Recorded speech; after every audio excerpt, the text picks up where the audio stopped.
নমস্কার প্রিয় বন্ধু, রান্নাঘরে আপনাদের সবাইকে স্বাগত। বন্ধুরা, হাতের কাছে এরকম একটা টেস্টি রেসিপি থাকলে অন্য কোনো রেসিপি ছাড়াই এক থালা ভাত শুধুমাত্র এটা দিয়েই খেয়ে ফেলবেন। যারা কোনোদিনও খায়নি, প্রথমবার খেলে কিন্তু প্রতিদিন খেতে চাইবে আর একদম আঙুল চেটেপুটে খাবে। তার জন্য এইখানে নিয়ে নিয়েছি বেশ কয়েকটা কুমড়ো পাতা।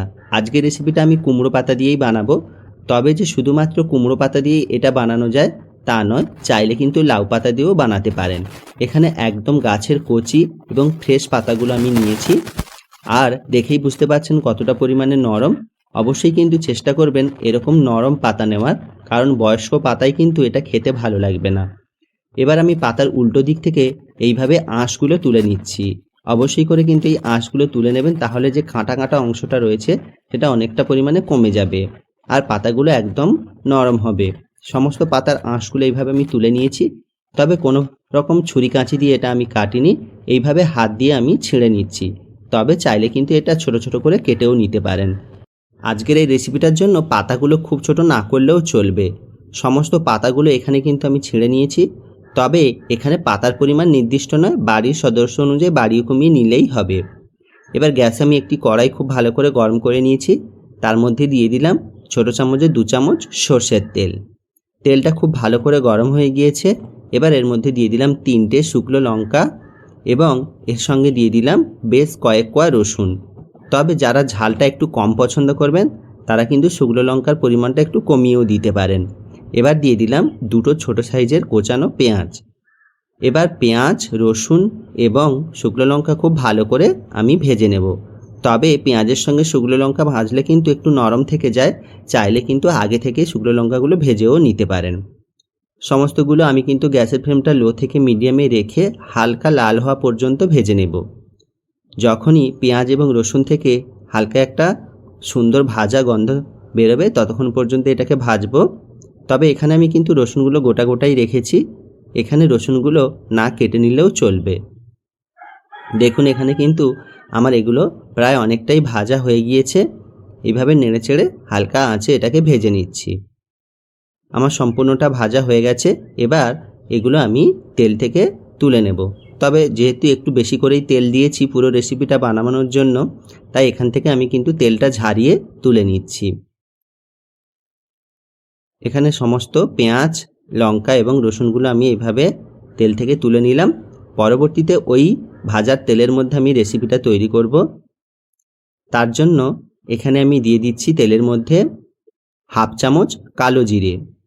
এখানে আমি 1/2 চামচ কালো জিরে ব্যবহার করেছি। এবার এর মধ্যে দিয়ে দেব কয়েকটা কাঁচা লঙ্কা। আমি এখানে কিন্তু এটা একটু ঝাল ঝাল করেই বানিয়েছি। অবশ্যই কিন্তু এটা ঝাল ঝাল হলেই খেতে বেশি ভালো লাগে। এবার কালো জিরে এবং কাঁচা লঙ্কাটা তেলের মধ্যে একটু ভালো করে ভেজে নিলাম। লঙ্কাগুলো আমি কাটতে ভুলে গিয়েছিলাম, তাই একটু ফাটছিল, কেটে দিলাম খুন্তি দিয়ে। এবার আগে থেকে যে আমি শাকগুলো কেটে রেখেছিলাম সেগুলো ভালো করে পরিষ্কার করে ধুয়েও নিয়েছি। এবার ধুয়ে রাখা শাকগুলো এর মধ্যে আমি দিয়ে দিলাম। খুবই অল্প সময় বানানো যায়, খুব বেশি সময় কিন্তু এখানে লাগে না, আর খেতে খুবই টেস্টি হয়। গরম গরম ভাতের সঙ্গে যেন অমৃত। যারা শাক ভালোবাসে তাদের ক্ষেত্রে অবশ্যই খুবই ভালো লাগবে। তবে যারা ভালোবাসে না শাক খেতে, অবশ্যই একবার খেয়ে দেখতে পারেন। এবার দিয়ে দিলাম স্বাদ মতো লবণ। তবে লবণের পরিমাণটা একটু কম রাখতে হবে, কারণ যেহেতু এখানে কোনো রকম রান্নায় জল ব্যবহার করা হবে না, তাই একটু নোনা হয়ে যেতে পারে। সামান্য 1 চিমটি হলুদের গুঁড়োও দিয়ে দিয়েছি। এবার ভালো করে লবণের সঙ্গে মিশিয়ে নেব। নিলেই কিন্তু শাকের পরিমাণটা আগের তুলনায় অনেকটা কমে যাবে। এইভাবে একটুখানি নাড়াচাড়া করলেই শাকটা প্রায় সেদ্ধও হয়ে যাবে আর অনেকটা কমেও যাবে। এখানে আমি প্রায় 1 মিনিট মতো এটাকে ভালো করে নেড়েচেড়ে নিয়েছি। দেখুন আগে থেকে কতটা পরিমাণ কমতে শুরু করে দিয়েছে। এখান থেকে কিন্তু অল্প জলও বেরোতে শুরু করবে। ওই শাকের জলের মধ্যেই পুরো রেসিপিটা হয়ে যাবে।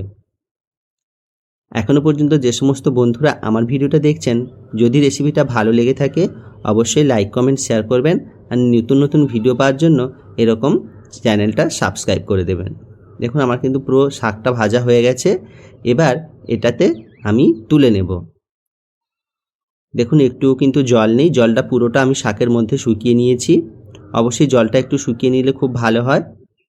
সমস্ত শাকটা আমি এখান থেকে নামিয়ে নিয়েছি। এবার এর মধ্যে আবারও দিয়ে দেবো 2 চামচ মতো সর্ষের তেল। তবে এর মধ্যে আমি যেটা ব্যবহার করছি সেটা আপনারা চাইলেও ব্যবহার করতে পারেন, নাও করতে পারেন। আমি চিংড়ি মাছগুলো এবার একটু ভেজে নিচ্ছি। লবণ এবং হলুদ মাখানো ছোট কুচো চিংড়ি আমি এর মধ্যে দিয়ে দিলাম। তবে বড় চিংড়িও এর মধ্যে দিতে পারেন, কোনো অসুবিধে নেই। চিংড়িগুলো একটু খুব ভালো করে ভেজে নিচ্ছি যাতে আঁশটে গন্ধ না থাকে। তবে চিংড়ি ভাজতে খুব একটা বেশি সময় লাগে না। চিংড়িগুলো দেখুন লাল লাল হয়ে গেছে, একদমই ভাজা হয়ে গেছে। এবার আগে থেকে যে আমি শাক এবং পেঁয়াজ লঙ্কাগুলো ভেজে রেখেছিলাম সেটা এর মধ্যে আমি দিয়ে দেব।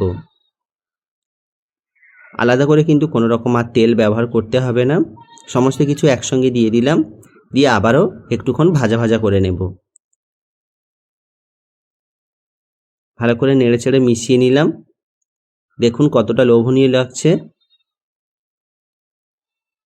এইভাবে কিন্তু আপনারা চাইলে শুধুমাত্র শাকগুলো ছোট ছোট করে ভাজাও করতে পারেন, খুবই সুন্দর লাগে খেতে। এবার এটাকে আমি নামিয়ে হালকা একটু ঠান্ডা করে নেব। যেহেতু গরম গরম এটা কিন্তু বাটা যাবে না। সম্পূর্ণ অংশটা আমি একসঙ্গে শিলনোড়ার ওপরে দিয়ে দিলাম। তবে এই রেসিপিটা কিন্তু অবশ্যই শিলনোড়াতে পেস্ট করবেন। যাদের কাছে এখন তো এই শিলনোড়া থাকবে না তারা চাইলে মিক্সিতে পেস্ট করে নিতে পারেন। তবে এই রেসিপিটার স্বাদটা আসলে খুঁজে পাওয়া যাবে এই শিলনোড়ায় বাটার জন্য। চেষ্টা করবেন যারা যারা বানাতে চাইছেন অবশ্যই শিলনোড়ায় এইভাবে বেটে নিতে। তবে কিছু আমার শহরের বন্ধুরা রয়েছে তাদের কাছে শিলনোড়া নাও থাকতে পারে, তারা চাইলে কিন্তু মিক্সিতে পেস্ট করে নিতে পারেন। এইভাবে ধীরে ধীরে এটাকে আমি একদম মিহি করে বেটে নিচ্ছি। দেখুন কত সুন্দর মিহি করে বাটা হচ্ছে। একটু এখানে বাটতে একটু ধৈর্য নিয়ে বাটতে হবে যাতে কোনোভাবে গোটা গোটা অংশ বেরিয়ে না যায়। দেখুন ধীরে ধীরে এটাকে আমি পেস্ট করে নিচ্ছি। আপনারা চাইলে একবার অবশ্যই ট্রাই করে দেখতে পারেন, খেতে অপূর্ব সুন্দর হয়। সমস্তটা প্রায় কিন্তু আমার এখানে বাটা হয়ে এসেছে। বেটে নিলেই কিন্তু একদম প্রস্তুত আজকের আমার লাউ পাতা চিংড়ির ভর্তা। তবে চিংড়িটা বাদ দিয়েও বানাতে পারেন নিরামিষভাবে, তাতে করে খেতে কিন্তু খুবই সুন্দর হয়। তবে যারা ঝাল পছন্দ করবেন অবশ্যই কিন্তু ঝালটা কমিয়ে দিতে পারেন, বা হাতে গ্লাভস পরে আপনারা এটা পেস্ট করতে পারেন বা বাটতে পারেন। সম্পূর্ণটা একদম বাটা হয়ে গেছে। গরম গরম ভাতে পরিবেশন করুন।